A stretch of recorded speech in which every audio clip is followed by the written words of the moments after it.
And when people now play around with this and just throw in any old flavour, including really poisonous ones, things like people who believe that they can mass rape young girls because they are, to quote one of the judges in one of the cases of the grooming gangs, because they're easy meat. That is a poison added to the collective ice cream. And I don't see why it hasn't been possible for years to say, we don't want that particular strand of flavour. We don't want people who come with attitudes towards women which are at best 7th century. At best. We don't want it. And if you're going to come here, welcome. If you want to join into it, welcome. Be our guests, be our brothers, be our neighbours. But if you come here with that, no, don't want it. Get out. Go. Now, when was the last time anyone in the political class in Britain really had the guts to say that? Hello and welcome to the Americano Show. I am delighted to be joined by Douglas Murray, who is in the Spectator's office, where I am not. I am in the Isle of Wight. Conspicuously not. I am in the Isle of Wight. I'm looking forward to joining the office next week. But for now, I am here in the island, looking with great interest at my various social media feeds and the story that is blowing up all over the place, largely from American accounts. Elon Musk, a lot of people in Trump world talking about it too. And that is the story of grooming gangs or raping gangs, really, in Britain, which has been a bubbling scandal for many years, but usually touched by people who are considered a bit persona non grata by the mainstream media. And yet now you're getting a lot of pressure from American voices, loud American voices, about this story, and a lot of pressure on the British government. And Elon Musk and others are calling for the king even to intervene and to get rid of Keir Starmer's awful government. Douglas Murray, I would like to ask you about this story. I noticed that you've actually been tweeting about it yourself. Why does it take Americans to put the spotlight on this story? Well, first of all, I'm not entirely sure that it has taken. It's certainly taken some Americans to blow the story up to an international story, really, in a way that it hasn't very often. The rape gangs story has been bubbling away in Britain now for a quarter of a century. It's almost 25 years since various people, in particular in towns in the north of England, places like Rotherham, Rochdale, parents of girls started saying that their girls were being groomed by men whom were soon after euphemistically described as Asians whenever they were described in the British press. But it wasn't just white working class people who it seems somehow very easy to disparage and dismiss. It was also Sikh and Hindu communities who said that some similar things were happening with their daughters, and specifically that the people who were sexually abusing, raping, and so-called grooming their daughters were men, predominantly Muslim men of Pakistani, North African, and other Muslim heritage. This was, I remember it very well when it first started to come out in the early 2000s.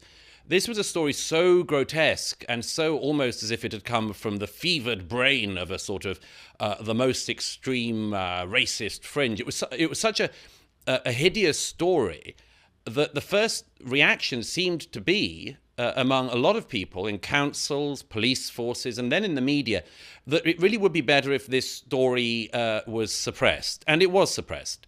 A few years after it was already well known, Channel 4 in about 2004-05, I think, did a documentary into this. And so-called anti-fascist groups in the UK, among others, and the Labour government, or members of the Labour government, persuaded the Channel 4 to delay the broadcast until after the local elections in case its broadcast helped the British National Party, which was actually a far-right political party in the UK and is long defunct.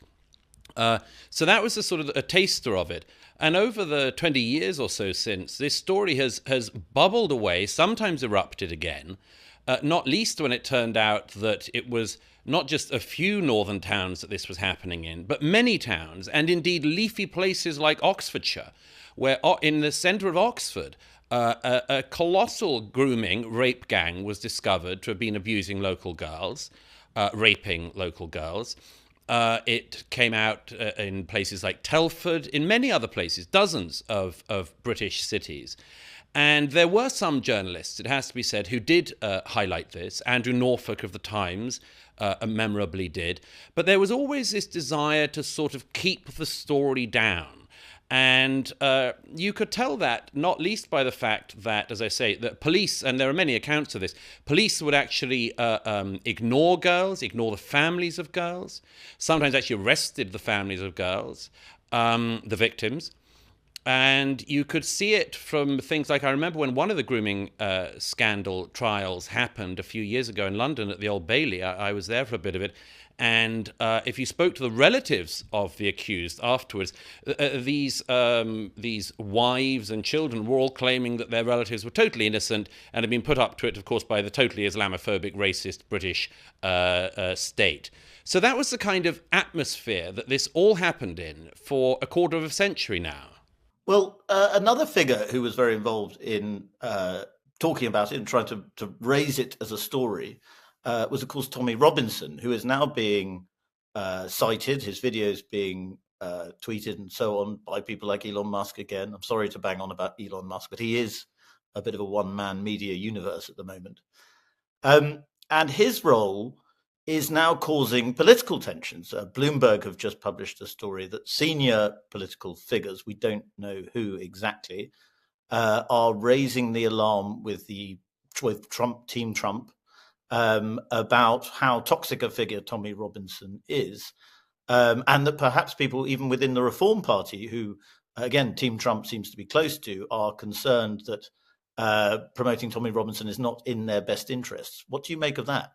Well, I'll tell you what I make of it. First of all, I mean, it has been the tendency of our country of birth, Great Britain, to always try to deflect attention from this scandal, and in fact, to pour opprobrium on anyone who actually exposed this scandal. I think, for instance, you mentioned I waded into it a little. I didn't particularly. I reposted today 4 pages of a book I wrote 10 years ago that came out in 2017 called The Strange Death of Europe. And in 4 pages of that book, near the beginning, I wrote about this scandal as emblematic of the way in which Britain, European countries, and the West as a whole were utterly incapable of dealing with any of the downsides of mass immigration and failed integration. And in that, I mentioned the heroic former Labour MP, Anne Cryer, who was a constituency Labour MP for one of the areas where parents had come to her saying what had happened to their daughters. I mean, stories so lurid and appalling that we probably couldn't actually get into the details here. And Anne Cryer, after identifying that in about 2009 and trying to raise the alarm, was not only smeared as an Islamophobe, this is a lifelong left-wing working-class Labour MP, was not only smeared as an Islamophobe and a racist, but required police protection for a period. So this attempt to shoot the messenger, almost literally, was something that has been a consistent aspect of this story. And when I see people now talking about this story and trying to get onto the Tommy Robinson part of it, I can't help thinking it's yet another deflection. Tommy Robinson is a man from a working class background in Luton. There are many things to be said in favour of him and what he's done. There's many things to be said criticising some of his tactics and some of his words and much more. But essentially, he is one of a quite large number, actually, not to be underestimated, a large number of working class people in this country who who saw this happen to relatives of theirs, who had girls in their families who were drugged and raped by Muslim gangs. And when they went to the police, they didn't get any help. When they went to the council, they didn't get any help. When they went to their MPs, generally they didn't get any help. If they organised a protest movement, so-called anti-fascist groups would immediately say, far right, because, of course, if you're working class in our country and you don't like the mass rape of young white girls, you're, of course, necessarily must be a Nazi. All of this was done to make it utterly impossible for anybody to discuss this, and particularly to crack down as hard as possible on anyone who was white and working class and felt voiceless. And instead of giving these people any sympathy or any hearing, most of the media, most of the political class turned away. And I'm afraid what we've been seeing in recent days is one perfectly predictable repercussion of that. You can keep a scandal this big down for only so long. And of course, there are Labour MPs and others at the moment who are saying, but don't you know we've had lots of inquiries into this? Don't you know lots of people have gone to jail? And there is some truth in that. First of all, the inquiries meant very little in the end. They did very little to sort out this problem. Secondly, the number of accusations of rapes, the number of girls in all of these towns who say they've been raped, means that the proportion of men who have actually been convicted, often already released, but convicted and went to prison, can only be a fraction of the number of people who actually took part in this obscene sexual crime. And so this sort of idea of like, it's okay, guys, we've got it. It's total bunk. And, I think that part of the thing we've seen in recent days is very reminiscent, and I've written about this again in the past, it's very reminiscent of something that Britain is astonishingly good at, which is avoiding primary problems by trying to highlight people who, as it were, who mention the problem, or mention the problem in an inadequate way, or in a way that isn't to everyone's taste or more, and then everyone talks about them, and it's horribly reminiscent of the way in which you'll remember that for about some 40 years or so, it was said in Britain that we couldn't discuss mass immigration, legal or illegal, in Britain, because Enoch Powell gave one speech in 1968. And actually all it was a terrific way for the political class and others to avoid talking about mass migration. They say, Enoch made it impossible. And it's awfully reminiscent, this. People saying, Tommy Robinson made it impossible. That's absolute nonsense. If you have a courageous media, if you have just independent-minded people, if you have councillors who know how to do their darn job, and policemen who are not, as the reports and commissions found out, incredibly scared of being accused of institutional racism, which of course has been hanging over the police force for some 40 years now, 30 years certainly. If all these people had been doing their jobs, it wouldn't matter what Tommy Robinson had or had not said. All of this is a deflection. It's always this way. Let's leap at one of the people who has responded to this and say they did it wrong, and then we can keep on not addressing the question. And I think this is a uniquely British vice. What you're talking about there makes me think about the aftermath of the Southport riots. And a lot of people who are commenting about this online, in particularly Americans, and I think it's interesting that Americans, or outsiders anyway, seem to notice this more than British people, and certainly British journalists, that in the aftermath of the Southport riots, you had a lot of people arrested and even jailed for saying offensive stuff online. And then you put that against a scandal like the grooming, the raping scandal that we're talking about, where there is a sort of suppression of the truth for a long time, or certainly a stifling of it. Mm-hmm. Yes. A lot of people think that means we are living in a country where free speech doesn't really exist. And for a long time, just saying that was enough to make you seem strangely, absurdly right-wing. But there is a grain of truth in that point.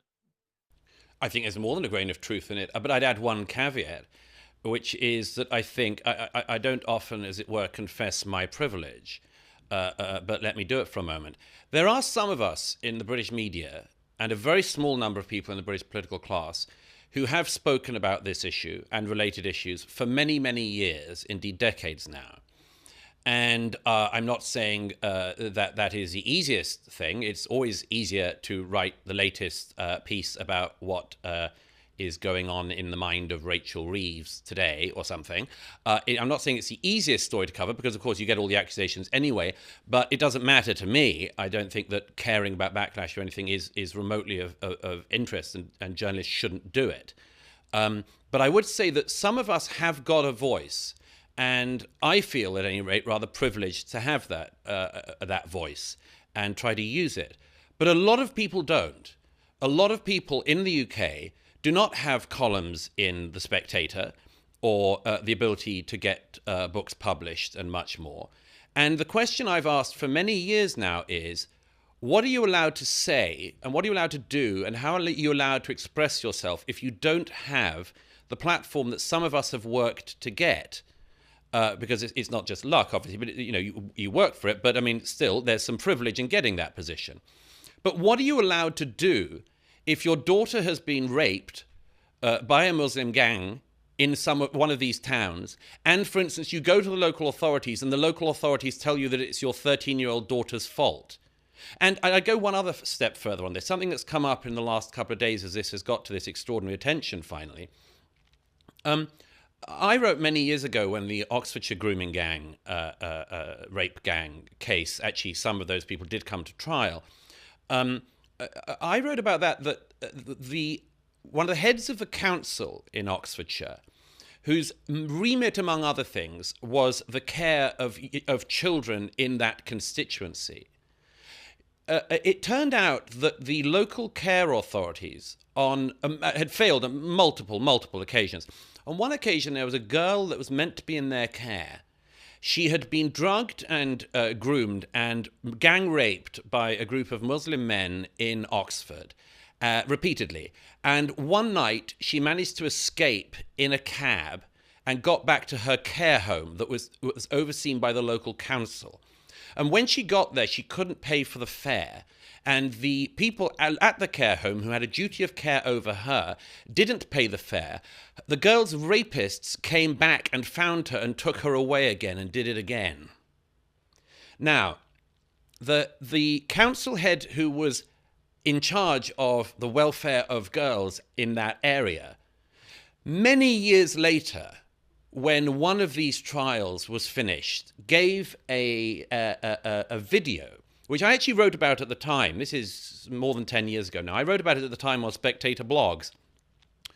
And she gave a video where she said, and I'm going to have to do an impression because it was so disgusting. She said, "I'd like to make an apology for the breakdown of social services that have been exposed in elements of this trial." You would have thought this woman was some railway employee apologising for leaves on the line that meant that the 805 from Oxford to London had been delayed by 20 minutes. Not that she had overseen a system in which people who were meant to have a duty of care over vulnerable girls actually helped the rapists of those girls. It was utterly disgusting.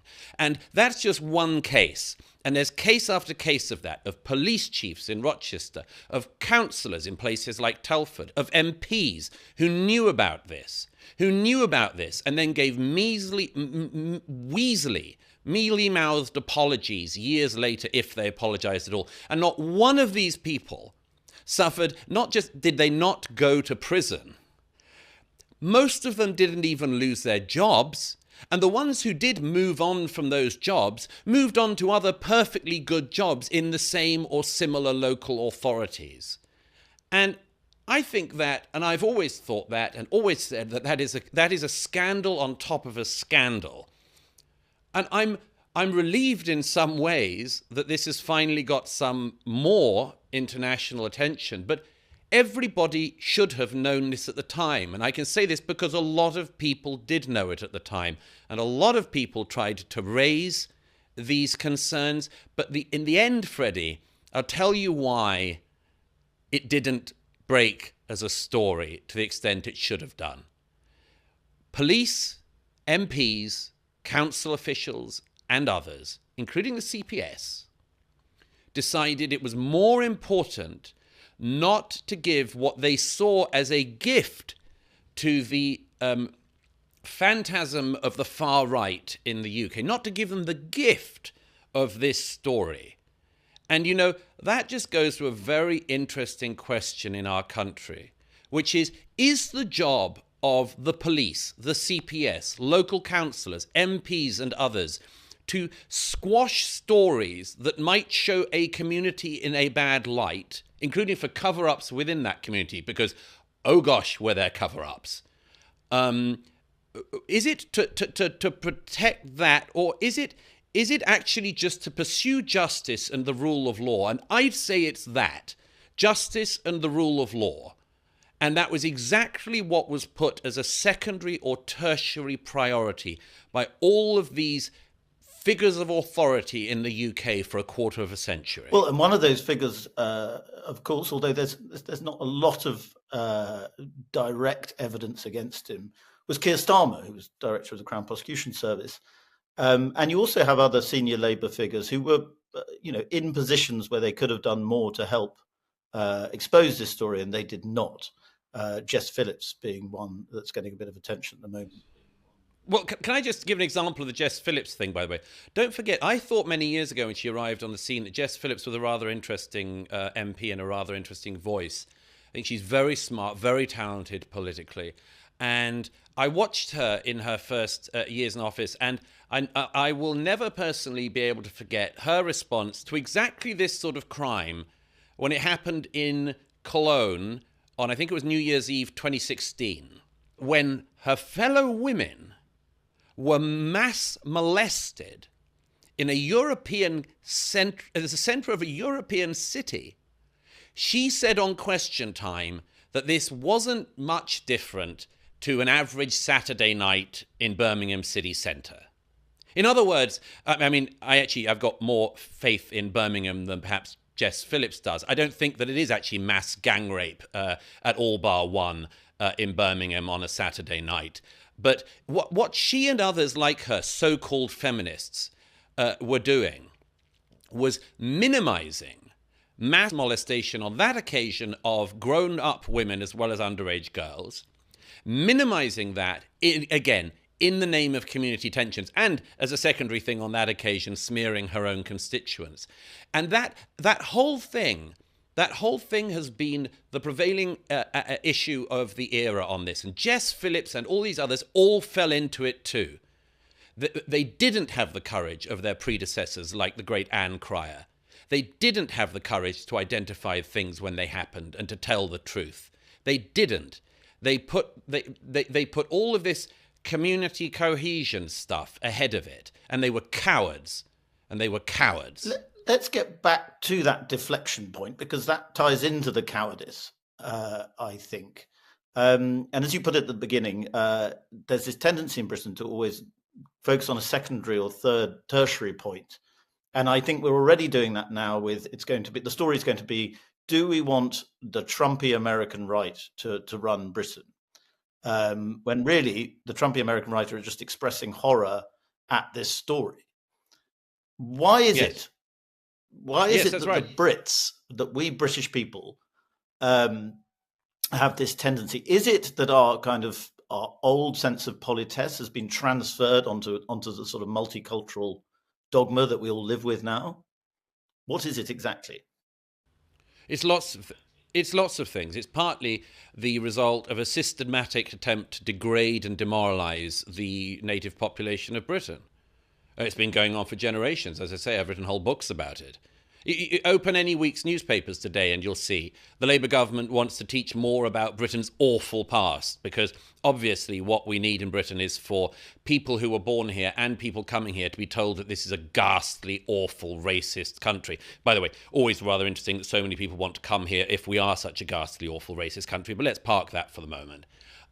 It's always this attempt to degrade this country to demoralize its people, to tell us we don't have anything much to be proud of, apart from queuing, and fair play, and also diversity, because obviously for 1,000 years, the whole thing that has created this extraordinarily impressive and important culture in Britain is just diversity. It was just we didn't have any native culture ourselves, of course. We had to become diverse in order to become anything like a reasonable or decent country. These are all the memes that every day's news is filled with. And, I'm utterly opposed to that, as you know, and some viewers who don't know me may have guessed. I'm utterly opposed to that. I think it's disgraceful. I think that people have a right to have some pride in their culture. I think that of all people, and I think it of the British people as well. I think we have the right to be proud of our country. I think we have the right not to be told to shut up. But it's true, there is an innate decency in, I think, the British people. One of the reasons why we have welcomed in so many people, with some success, some serious not success as well, but is because we are actually welcoming and decent and tolerant and much more. You wouldn't know it from the way we're misrepresented. But yes, we are those things.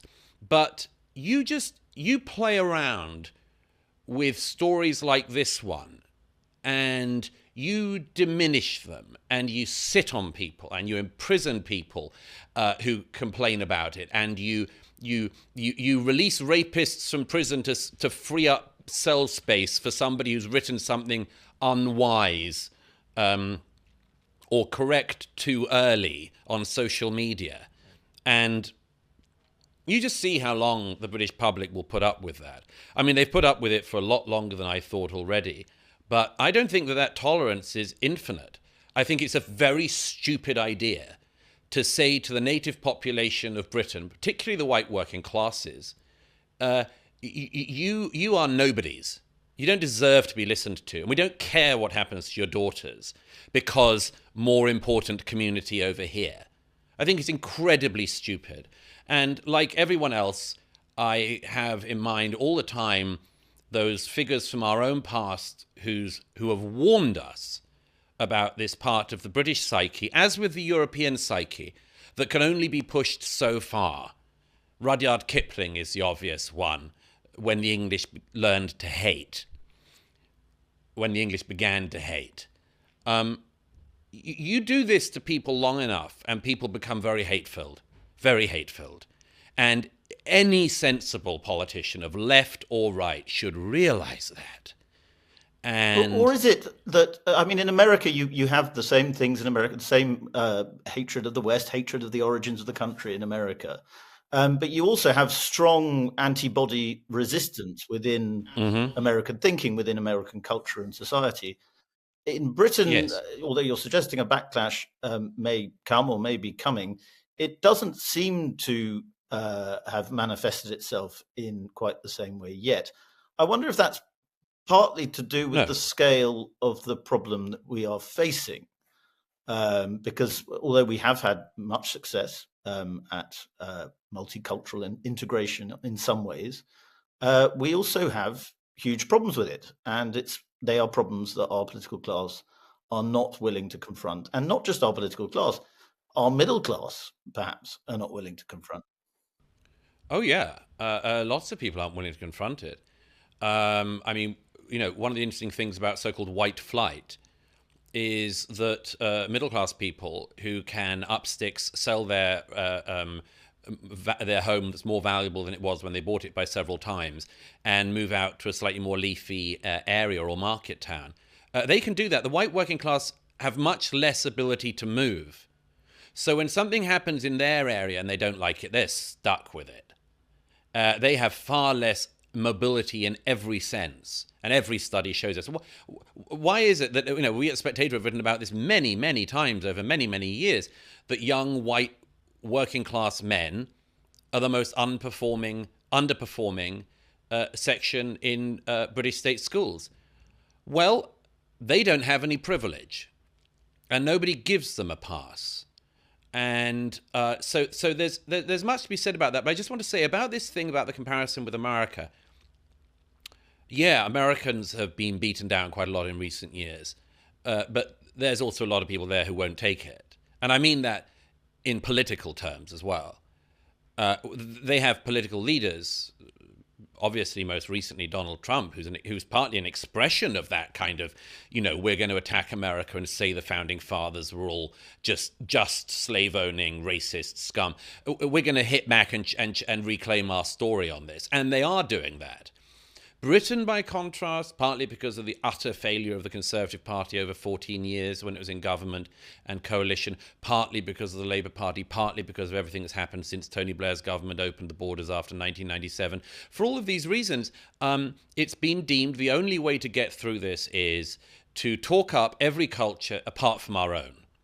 And that's what we've done. That's what we've done. To make people feel better about integrating into this society, we've said, great, because we're not any good as a society and we need you, immigrants.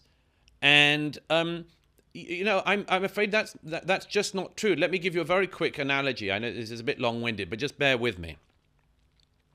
My friend Eric Weinstein pointed out to me some years ago, when we were talking about this, he thought when he was growing up as a boy that vanilla was the base flavor of ice cream. In other words, when you make ice cream, you start with vanilla and then you add flavor to it to make it strawberry or raspberry or whatever. And of course, that's not the case. Vanilla itself is a flavor.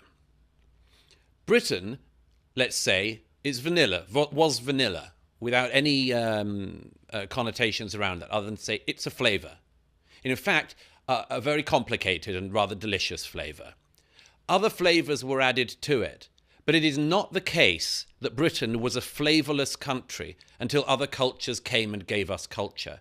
We had a very complicated, beautiful, generally very well-working vanilla recipe in the UK that took centuries of, apart from anything else,